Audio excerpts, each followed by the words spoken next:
Es tiempo ya de entrevista, tiempo de analizar la actualidad aquí, como cada lunes, como cada jueves en Canarias al día. Y hoy queremos adentrarnos en un conflicto del que seguro que ustedes han tenido noticias y que incluso probablemente les pueda tocar más o menos de cerca. Es el conflicto y la huelga convocada por los trabajadores públicos temporales de Canarias. Fíjense en la cifra, solo 11.000 en lo que es la Administración General de la Comunidad Autónoma, a los que hay que sumar después, bueno, pues toda la temporalidad en otros sectores, como por ejemplo en el sanitario. Hoy queremos hablar de esta situación que además genera un debate jurídico muy interesante sobre el que ya se han pronunciado los tribunales españoles, también el Tribunal de Justicia de la Unión Europea, pero queremos saber sobre todo cuál es el camino, el recorrido de esta huelga y cuáles son los motivos que se encuentran detrás. Para ello ya nos acompaña Miguel Quintero, que es el secretario de la Plataforma de Empleados Públicos, pero también es el portavoz en Tenerife del Comité de Huelga. Miguel, muy buenas tardes, gracias por acompañarnos. Hola, buenas tardes, David. Gracias a ti por...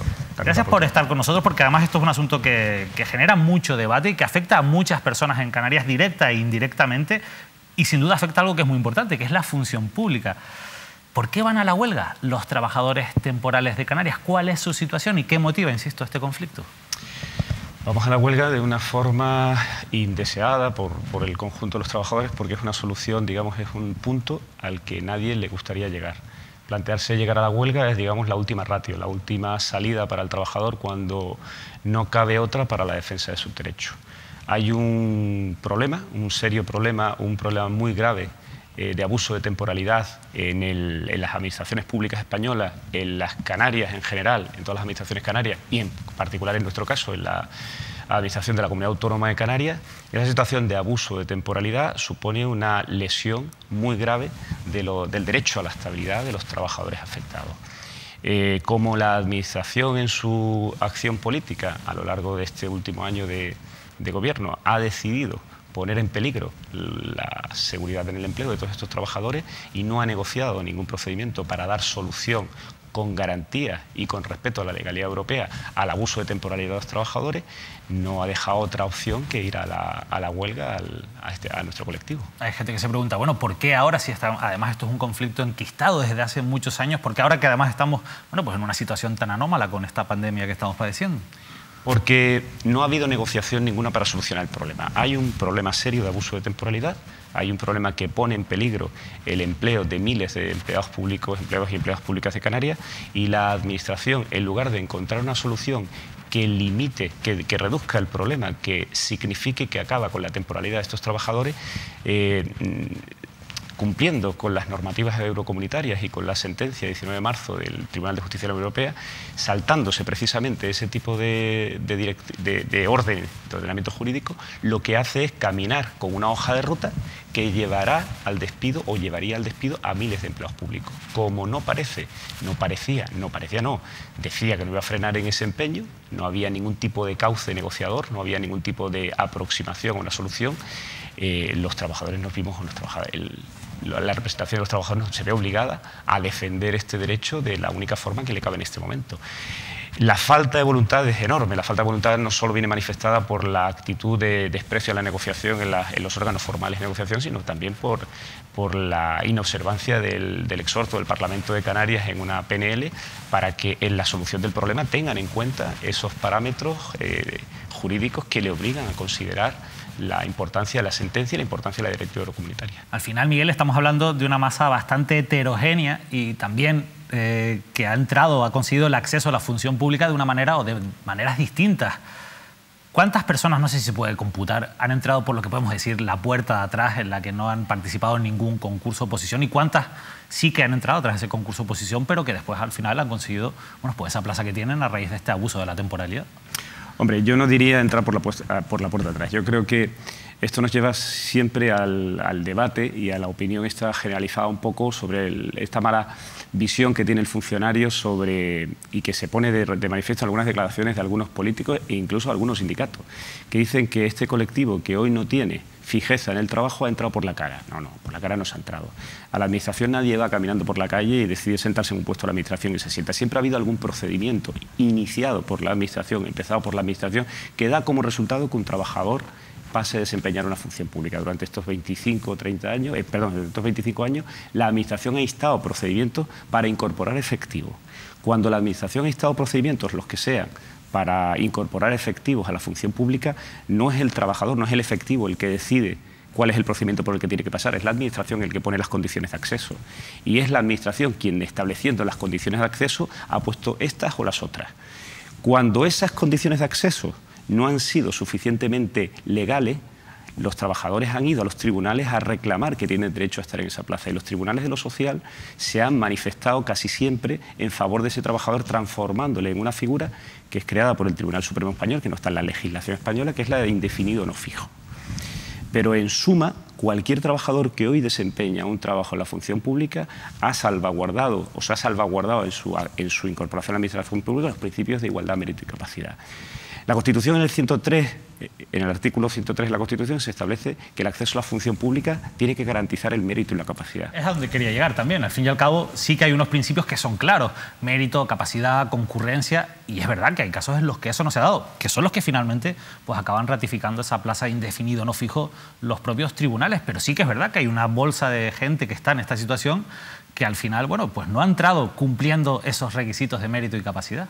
El 80% ha cumplido lo que la gente entiende en general que es un procedimiento selectivo de ese tipo, es decir, un concurso-oposición. Yo, por ejemplo, entré por concurso-oposición y así está el 80% el 80% de los efectivos que están en esta situación de abuso de temporalidad ha entrado de esa forma a la Administración. Pero aquí no se está discutiendo el acceso. Cuando hablamos de abuso de temporalidad no se está discutiendo cómo fue el acceso. El acceso lo determinó la Administración en su momento. Y la Administración lo determinó como quiso determinarlo. Cuando lo hizo bien, no hemos tenido que recurrir a los tribunales y cuando lo hizo mal, se ha recurrido a los tribunales. El abuso de temporalidad no se produce por el acceso. El abuso de temporalidad se produce porque esa persona está en ese puesto de trabajo más allá de lo que permite la ley. Hay un fraude de ley en la contratación del empleado público y de la empleada pública cuando la Administración se salta la ley.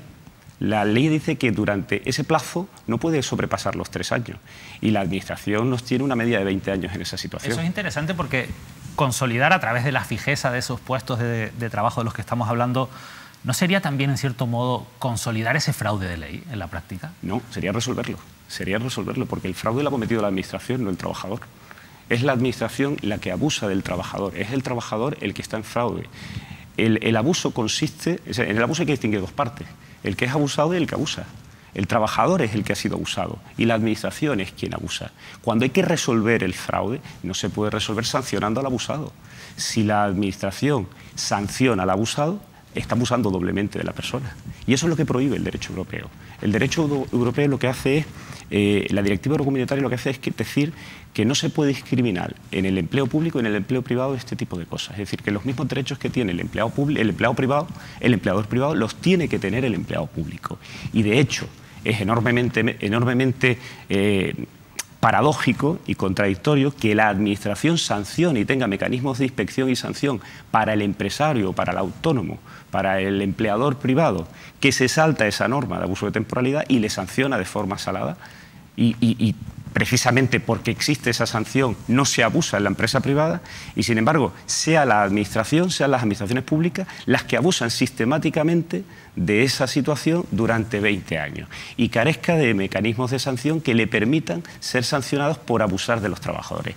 Es que no podemos aceptar que se abuse del trabajador continuamente. Es muy interesante esa sentencia de marzo que comentaba usted del Tribunal de Justicia de la Unión Europea porque sí que recrimina por completo la actitud que han tenido en este caso las administraciones españolas con el fomento de ese abuso de la temporalidad, incluso reconoce el derecho a indemnizar ese abuso y ese daño que se ha generado a los trabajadores públicos, pero también es verdad que esa sentencia, que al final también bueno, pues se apoya mucho en el dictamen que elaboró en su momento la abogada general del Tribunal de Justicia de la Unión Europea, con respecto a esto por lo que le preguntaba, lo de si la fijeza puede ser o no la solución para consolidar o para consolidar quizás un fraude de ley. Usted decía que no, que en todo caso sería la solución. Yo le voy a leer una frase de ese dictamen de la abogada que me gustaría comentar con usted. Decía ella sobre si se aplicara la fijeza como la solución obligatoria por parte de las administraciones o de los tribunales españoles, tendría graves consecuencias, decía la abogada general de la Unión Europea, graves consecuencias para el acceso a la función pública en su conjunto y pondría seriamente en cuestión el objetivo de los procesos de selección. Claro, ahí es a donde quiero llegar yo. Esto, en cierto modo, ¿no comprometería el derecho que también tienen otras personas a acceder a esas plazas a través de unos procesos de selección abiertos y de libre competencia? tienen el mismo derecho que nosotros a consolidar. Quiero decir, cualquier ciudadano tiene sus derechos, no son derechos que colisionen. El derecho de acceso a la función pública no colisiona con el derecho a ser reparado en el abuso de temporalidad. Son situaciones completamente distintas y no se tienen por qué entenderse que colisionan entre sí. Pero la reparación sería la indemnización en este caso. No necesariamente. La indemnización sería una posible solución que esboza la sentencia del Tribunal de Justicia de la Unión Europea, y la otra es la fijeza. La otra es un procedimiento de fijeza. La sentencia del Tribunal de Justicia de la Unión Europea dice que los procesos precisamente no pueden ser de libre concurrencia, porque si son de libre concurrencia no garantizan un resultado previsible y cierto de estabilidad para el trabajador, que tiene que ser reparado en lo que consiste la infracción de abuso de temporalidad. Es decir, la sentencia de la Unión Europea lo que hace es definir el abuso de temporalidad en términos operativos y decirle a la Administración española que tiene la obligación de reparar ese abuso. Pero al final deja la última palabra, digamos, en manos de los tribunales españoles. Y claro, la jurisprudencia y lo que ya han dicho los tribunales españoles, y sobre todo el Tribunal Supremo, va en la línea de considerar no adecuada la solución de la fijeza. Yo lo digo sobre todo, Miguel, a la hora de llevar o de plantear esta negociación, ¿no creen ustedes que el Gobierno de Canarias se va a agarrar a todos estos argumentos para decir, bueno, pues para nosotros lo mejor, que ya me explicarán ustedes si lo mejor o no es despedir para, en este caso, el interés público, pero a lo mejor el Gobierno de Canarias dice, bueno, pues nosotros indemnizamos, despedimos y abrimos una oferta de empleo público y así, bueno, pues se presenta mucha gente y quedamos mejor de cara a la opinión pública en general. ¿No puede ser eso un poco el planteamiento que se está poniendo sobre la mesa? Sería un poco criminal. Sería un poco criminal y sería un poco torpe desde el punto de vista político, porque estamos hablando de capital humano y de experiencia. Es decir, nosotros que llevamos más de 20 años al servicio de la Administración Pública Media, este problema viene desde el año 97. Desde el año 97 no se da una solución de estabilidad ni una racionalización en las ofertas de empleo pública que permitan resolver el problema. Por eso estamos en el problema. Si lo hubiera habido, no estaríamos en esta situación. Si a esta bolsa de empleados públicos temporales que tenemos en Canarias, esa es la solución que se le da, lo único que se está es asumiendo un gasto público innecesario y quitándose de encima o desprendiéndose de un capital formativo, de un capital profesional que es imprescindible para el ejercicio de las debidas funciones públicas de la Administración. Yo no sé si ustedes han hecho el cálculo de cuánto podría costarle, en este caso, a las arcas públicas el despido de todos estos trabajadores. El despido es inasumible. Si se aplicase esa solución. El total es inasumible, pero nosotros calculamos que si solamente fuese el 50% de los que no consolidasen a través de ese tipo de procedimientos que nosotros consideramos que son completamente ilegales porque no respetan la normativa europea, podrían ser 100 millones de euros alegremente. O sea, pensar que tú tienes una solución a cero coste y otra que te cuesta 100 millones de euros y te vas por la de 100 millones de euros es insultante para el ciudadano. Y una solución intermedia, por buscarle quizás una solución intermedia, que seguro que se ha planteado en esa mesa de negociación o se planteará, la de buscar un concurso oposición en la que se premie esa antigüedad y esa experiencia de tal manera que ustedes, vamos a decirlo sin que sea o que sin atentar, digamos, contra los derechos de todas las personas que pudieran concurrir, que ustedes partan con una cierta ventaja. ¿Esa opción no está sobre la mesa? ¿O no se la plantean ustedes? Esa opción sería una discriminación positiva y nosotros entendemos que no es necesario llegar a ese procedimiento, porque nosotros ya pasamos por procedimientos para acceso a la función pública. Es decir, si en derecho penal opera un principio que es el non bis in idem. Es decir, tú no puedes sancionar a una persona dos veces por la misma infracción. Nosotros no debería, si usted me obliga a mí a presentarme a una oposición por segunda vez para tener el mismo puesto de trabajo, estará lesionando un derecho mío. Es decir, me parece completamente, no sé cuál sería la palabra, me parece inoportuno que teniendo la oportunidad de resolver por la vía más económica y por la vía más garantista un problema, se recurra a una opción que lesiona, causa problemas y genera gasto. Desde el punto de vista político no sería comprensible para mí, por lo menos. La realidad es que ustedes han convocado una huelga, hay bastante unidad dentro del colectivo, sin embargo sí que es verdad que en los primeros días hemos visto pues un baile de cifras entre lo que dicen las fuentes oficiales y lo que dicen ustedes como organización. ¿Realmente están contando con el apoyo en la práctica, digamos, de todo el colectivo? Sí, desde el punto de vista de la comprobación inmediata, práctica, fáctica de qué compañeros están en huelga, nosotros decimos que sí, claro, radicalmente. Es decir, si tú ves en la calle en Santa Cruz de Tenerife 500 personas y 500 en Gran Canaria, ya tienes 1000 personas.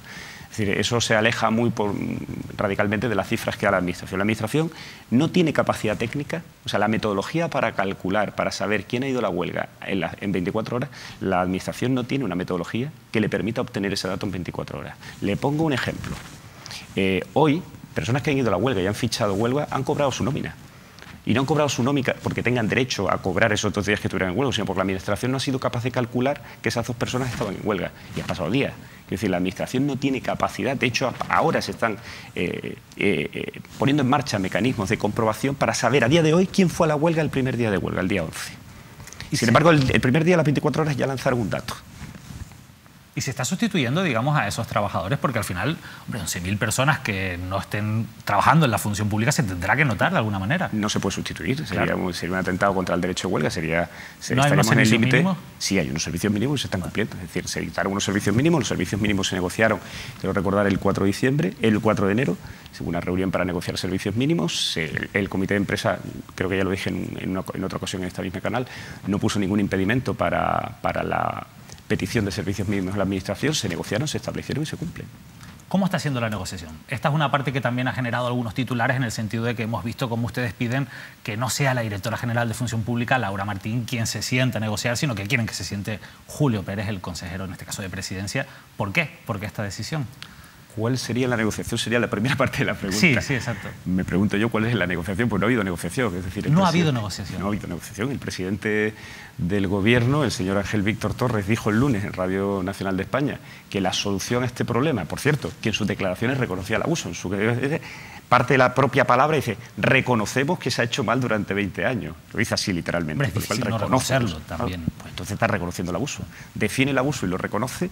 Pues, en fin, es un punto de comienzo. Él reconoce además que la negociación es obligatoria, es que la negociación, nos tenemos que sentar a negociar para encontrar una solución, pero a día de hoy no ha habido comunicación alguna en esa dirección. Es decir, a día de hoy el Gobierno de Canarias no se ha dirigido al comité de huelga. Pero no hay unos plazos que también se tienen que cumplir a la hora de constituir, en este caso, la mesa de la negociación y demás. Cuando uno tiene un problema tan grave, nosotros presentamos el preaviso de huelga a mitad de diciembre.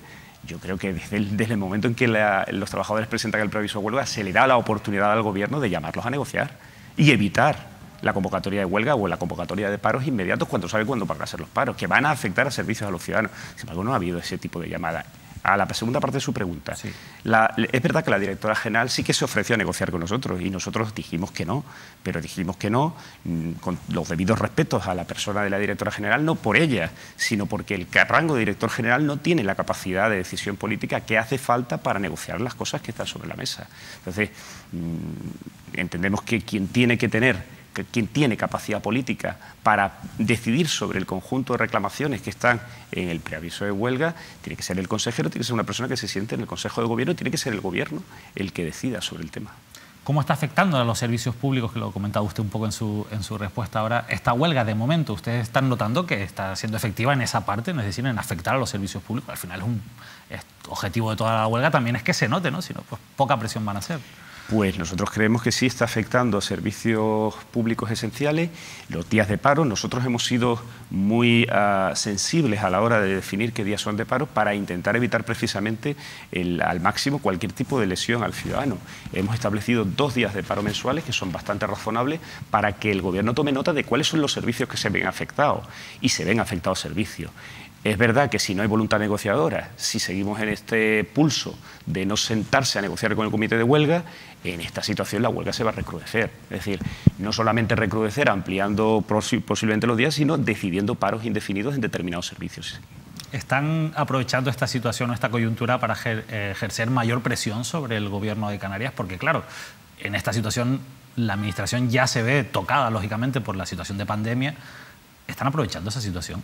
Yo diría que es la Administración la que no se da cuenta de que en una situación de pandemia es cuando tiene que cuidar a los empleados públicos. Le voy a poner 2 ejemplos. El Estado ha puesto de límite, para resolver este problema de temporalidad, diciembre del 2021. Eso va a obligar a lo largo de este año, no a la Administración del Gobierno de Canarias, sino a todas las administraciones locales, a resolver este problema. Y ya sabemos que la resolución del problema nos va a llevar al conflicto si las 2 partes no se acercan a una posición común y una posición que resuelva el problema. El ejemplo somos nosotros. Aquí no se discute el problema ni la naturaleza del problema. El conflicto no es por eso, el conflicto es porque las partes no acercan posiciones para resolverlo. Ese problema se va a extender a otras administraciones. Cuando digo otras administraciones me refiero a la Universidad de La Laguna, a la Universidad de Las Palmas, al Cabildo de Tenerife, a distintos ayuntamientos. El problema va a ir creciendo. Cuanto antes se resuelva el problema en la Comunidad Autónoma de Canarias, cuanto mejor se resuelva el problema en la Comunidad Autónoma, vamos apagando fuegos que se pueden ir provocando en otras administraciones. Eso es importante porque yo creo que también hay muchos trabajadores en esa situación que no están solos, lógicamente no dependen solo de la Comunidad Autónoma, pero ¿hasta qué punto se va a tomar una solución, la que sea, que será uniforme tanto para la Comunidad Autónoma como para el resto de administraciones? Pero yo voy más allá. ¿Hasta qué punto no se va a marcar, digamos, una línea coherente de una decisión que emane del Estado y que sigan pues todas las comunidades autónomas que se ven afectadas? Pues esa es una buena pregunta. Lo que pasa es que no sería yo el que la tendría que resolver. No, lo sé, pero bueno, ya que estamos conversando sobre esto... A ver, hoy ha habido un cambio de ministerio donde la ministra Carolina Darias ha tenido un año para intentar encauzar el problema y resolverlo, y lo que ha hecho es enquistar más el problema, es decir, aumentar el conflicto. Si el ministerio hace un año hubiese tomado con valentía la decisión de llevar al Parlamento una solución para este problema en clave europea, es decir, aquí el problema, la solución tiene que venir en clave europea. Es decir, no podemos estar en estándares o estar exigiendo estándares europeos para integrarnos y para recibir fondos cuando luego no tenemos la decencia de asumir que el derecho europeo tiene primacía sobre el derecho español. Eso está en el fondo de la cuestión. Cuando esto no se pretende, cuando esto no se afronta con la debida valentía política, lo que tenemos es un año enquistado el problema. O sea, el Gobierno del Estado ha perdido un año para resolver este problema. Y el Gobierno de Canarias no ha hecho nada durante ese año. Ahora alargan el plazo al 2001. Nos preguntamos, ¿va a haber voluntad política en el Estado para resolver esto? ¿Han tenido iniciativas en el Parlamento instadas por otros grupos políticos?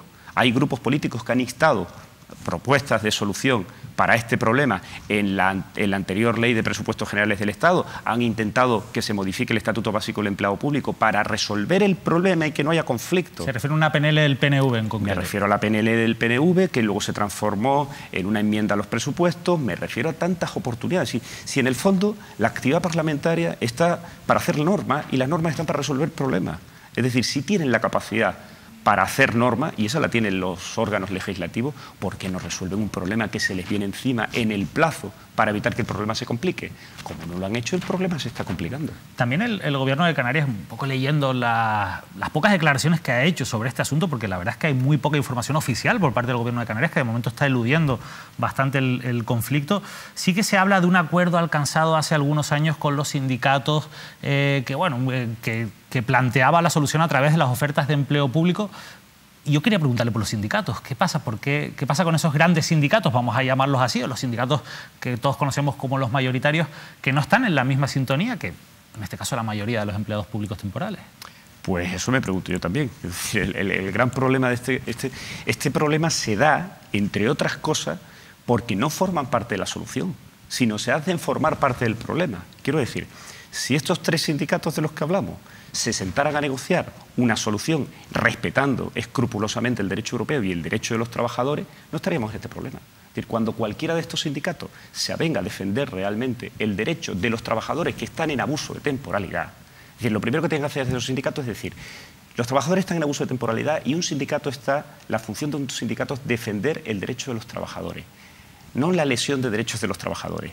Por lo tanto, si quieren formar parte de la solución, han tenido tiempo para hacerlo y tendrán tiempo para hacerlo. Formen parte de la solución, no formen parte del problema y el problema se resolverá muy rápido. Lo que ocurre es que eso no ha pasado así. Es decir, el problema, entre otras cosas, es porque eso no ocurre.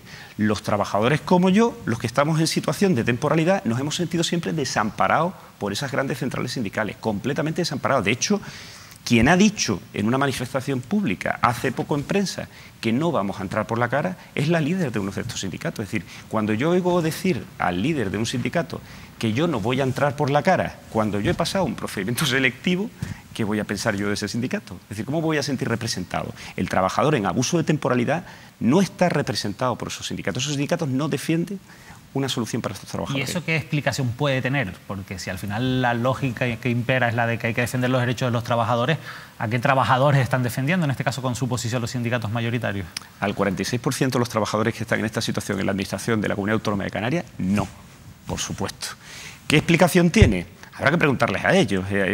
Si no entramos en el terreno de las hipótesis de la especulación, yo fácilmente entiendo que tendrán otros intereses. Desde luego el interés no es reparar el abuso de temporalidad y resolver el abuso sobre los trabajadores. Ese no es el interés. ¿El 49% de toda la masa laboral de la Comunidad Autónoma? El 46%. De 65.000 efectivos que tiene la Comunidad Autónoma, la administración de la comunidad autónoma, de esos 65.000 efectivos, 29.000 son temporales. Estamos en una situación de temporalidad. De esos 29.000, 26.000 en abuso de temporalidad. Es decir, una situación de temporalidad que excede los 3 años. Si estamos, los que estamos llamados a la huelga, somos 4.000 de administración general, están llamados 11.000 a la huelga, entre fijos y temporales. De esos 4.000 estamos en situación de temporalidad y los 2.000 médicos especialistas que están en la misma situación que nosotros.